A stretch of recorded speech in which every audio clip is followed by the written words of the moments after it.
আশেপাশে কাউকে তো দেখছি না, এখনই সুযোগ পেয়ারা চুরি করার। দাদিমা দেখে ফেললে কেলেঙ্কারি লেগে যাবে যে।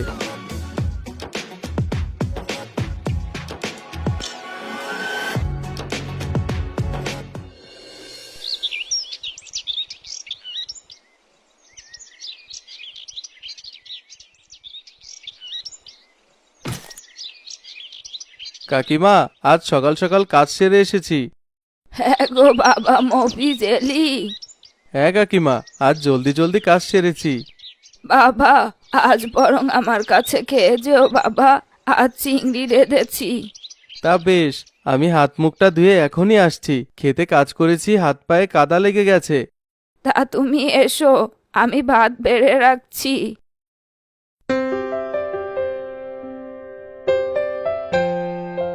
কাকিমা, বাতাস করতে হবে না, আপনি বরং একটু বিশ্রাম নিন। না বাবা, সারাদিন কত খাটাখাটুনি করো, তুমি না থাকলে আমার কি যে হতো, কে খেয়াল রাখতো আমার বলো? এসব কি বলছেন কাকিমা? আমার সংসার চলে আপনার বাড়িতে কাজকাম করে। আজকাল কাজ পাওয়া খুব দুষ্কর, ছেলে মেয়েদের নিয়ে পথে বসতে হবে যে আমার। না না, এভাবে বলো না। আমাদের রিজিক উপরওয়ালা দিয়ে থাকেন, মানুষ একটা ওসিলা মাত্র। তা চরম সত্য কথা বলেছেন কাকিমা। কাকিমা, আজ হাটে গিয়ে সবজিগুলো বিক্রি করতে হবে, কাল আবার ফল ফলাদি তুলে বাজারে নিতে হবে। তা তুমি যা ভালো বোঝো, আমার জন্য দুটা সিঙ্গারা আনিও তো বাবা। তোমার কাকা মশাই রোজ রোজ ভোলার দোকান থেকে সিঙ্গারা আনতো। কাকিমা দেখি আমাদের মনি মিন্টুর মতো বায়না করছেন। তা বেশ, আমি নিয়ে আসব। মানুষ বুড়ো বয়সে আবার শিশু হয়ে যায় যে। তা ভালো কথা, মনি আর মিন্টুকে একদিন আমার বাড়িতে নিয়ে এসো তো। আচ্ছা কাকিমা, আমি কালই গিন্নি সহ মনি আর মিন্টুকে নিয়ে আসব। বেশ, তবে আমি ওদের জন্য ইলিশ পোলাও রান্না করে রাখবো। একটা ইলিশও সাথে আনিও তো আজকে। আচ্ছা কাকিমা, ওরা অনেক খুশি হবে ইলিশ পোলাও খেলে।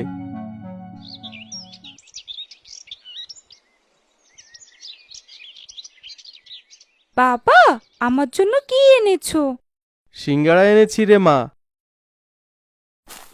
রোজ রোজ কেন যে এসব নিয়ে আসতে যাও? দুটো পয়সা বেঁচে গেলেও তো অনেক। কাকিমার জন্য সিঙ্গারা এনেছিলাম, সেখান থেকেই দুটো দিল মনির জন্য। কি, কাকিমা এ বয়সে সিঙ্গারা খাবে নাকি? খেতে চেয়েছিল, আমরা ছাড়া আর কে আছে ওনার বলো? গত বছর কাকাবাবু মারা যাওয়ায় উনি বরং একা হয়ে গেছে।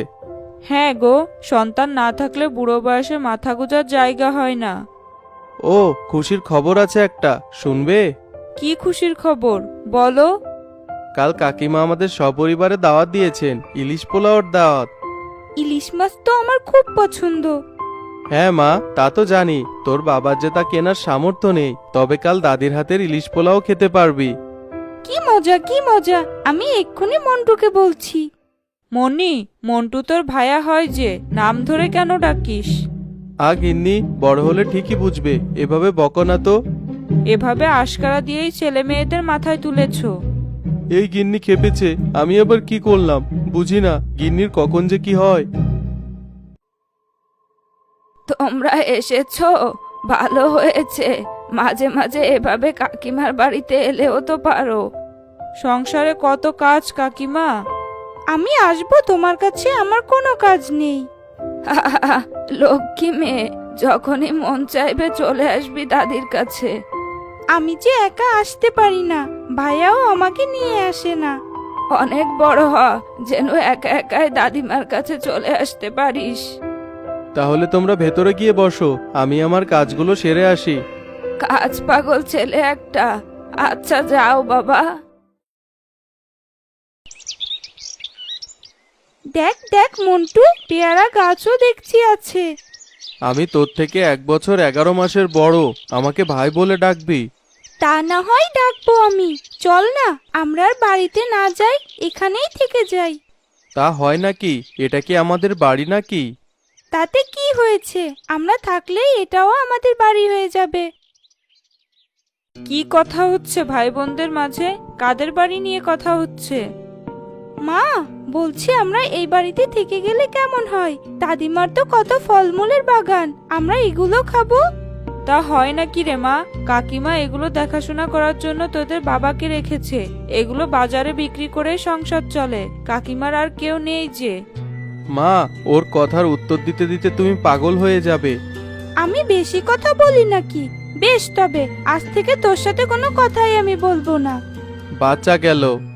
আহা, তোরা কেন যে ভাবে ঝগড়া করিস ভাই বোন মিলে?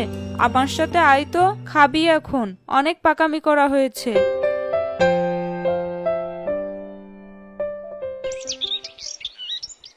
এক কাজ করো, তোমরা বাড়ি চলে যাও, আমি বরং হেঁটে যাই, ফলমূল সবজিগুলো বেচে আসি।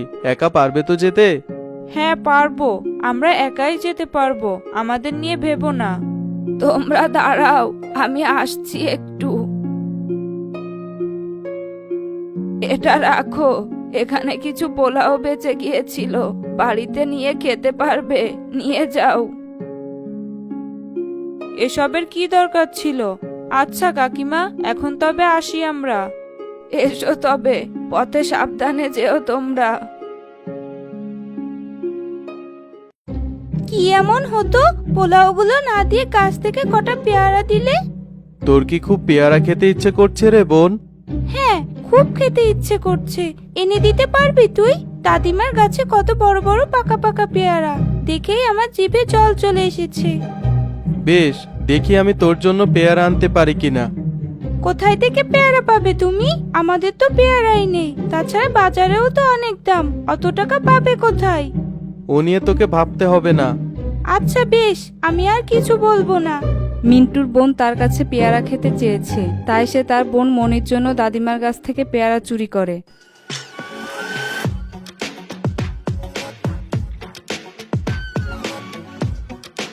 আশেপাশে কাউকে তো দেখছি না, এখনই সুযোগ পেয়ারা চুরি করার। দাদিমা দেখে ফেললে কেলেঙ্কারি লেগে যাবে যে।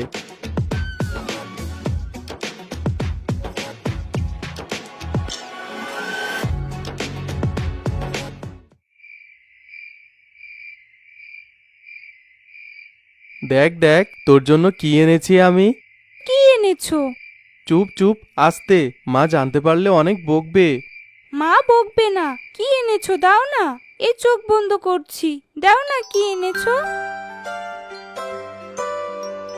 এগুলো তো দেখে মনে হচ্ছে দাদিমার গাছের পেয়ারা, তুমি কি করে পেলে? পেয়েছি আমি, কি করে পেয়েছি তা তোর জানতে হবে না। তোর খেতে ইচ্ছে করছিল তাই তো এনেছি। চুরি করে এনেছো বুঝি? এই পেয়ারা আমি খাবো না, এটা একদমই ভালো কাজ করনি তুমি। এভাবে কারোর জিনিস না বলে নিয়ে আসা অন্যায়। তুমি বরং দাদিমাকে ফেরত দিয়ে আসো এই পেয়ারা। এভাবে তো ভেবে দেখিনি। ভুল করে ফেলেছি বোন আমার, আমি এক্ষুনি দাদিমাকে ফেরত দিয়ে আসছি। মনি, এদিকে আই তো মা। মা ডাকছে যে, তুমি বরং এগুলো দাদিমাকে ফেরত দিয়ে এসো। হ্যাঁ, আমি এক্ষুনি যাচ্ছি। আমাকে ক্ষমা করে দাও দাদিমা। কি হয়েছে বাচ্চা, এভাবে ক্ষমা চাচ্ছিস কেন? আমার বোন মনির পেয়ারা খেতে খুব ইচ্ছা করছিল, তাই আমি না বলে পেয়ারাগুলো গাছ থেকে চুরি করেছি। আমাকে ক্ষমা করে দাও দাদিমা। নিজের ভুল বুঝতে পেরেছিস, এটাই তো অনেক। এভাবে ক্ষমা চাইতে হবে না। তুই বরং আরো কিছু পেয়ারা মনির জন্য নিয়ে যা। দাদিমাকে বললেই তো হতো, আমি আরো পেয়ারা দিয়ে দিতাম তোর কাছে। তুমি অনেক ভালো দাদিমা, বাবাকে বলো না আবার, বাবা আমাকে আস্ত মেরে ফেলবে। ও নিয়ে তোকে ভাবতে হবে না, এই বয়সে ছেলে মেয়েরা একটু ভুল করেই।